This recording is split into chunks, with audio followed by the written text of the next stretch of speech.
Quelle attitude doit un Congolais afficher à l'égard de la France, en écoutant des propos d'Emmanuel Macron qui qualifie le M23 d'une milice, et pourtant le Conseil de sécurité dont la France est membre le qualifie d'un groupe terroriste?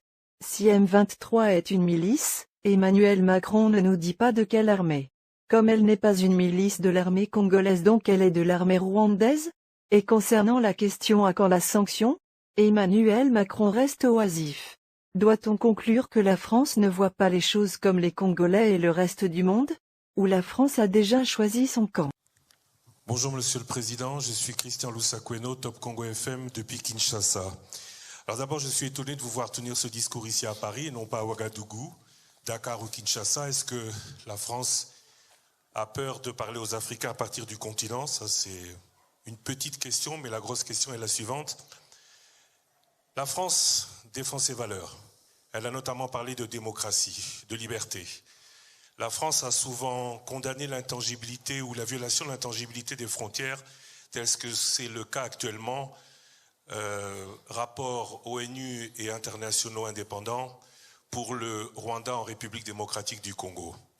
Le président Félix Tshisekedi, ce matin à Genève, devant les droits de l'homme, a demandé des sanctions. Qu'attend la France pour passer, après avoir été en retard sur les autres pour condamner, qu'attend la France pour passer aux sanctions comme elle le fait avec la communauté internationale pour la Russie présente en Ukraine? Du Rwanda. D'abord, il faut nommer les choses. Enfin, du Rwanda et de la RDC et des questions que vous avez évoquées. Je disais, il faut nommer les choses. Nous assistons dans l'est du Congo à une régression inacceptable. L'offensive en cours de la milice M23, sous sanction du Conseil de sécurité, est une guerre qui nous ramène 10 ans en arrière. Elle a des conséquences terribles pour les populations, et je pense en particulier aux centaines de milliers de personnes déplacées à qui tout manque. Et la capitale de la région, Goma, est menacée. La première urgence est humanitaire, et nous y travaillons avec nos partenaires européens. Et j'ai eu à plusieurs reprises et le président Tshisekedi et le président Kagame sur ce sujet. Je voudrais ensuite rappeler deux principes fondamentaux. L'unité, la souveraineté, l'intégrité territoriale du Congo ne se discutent pas.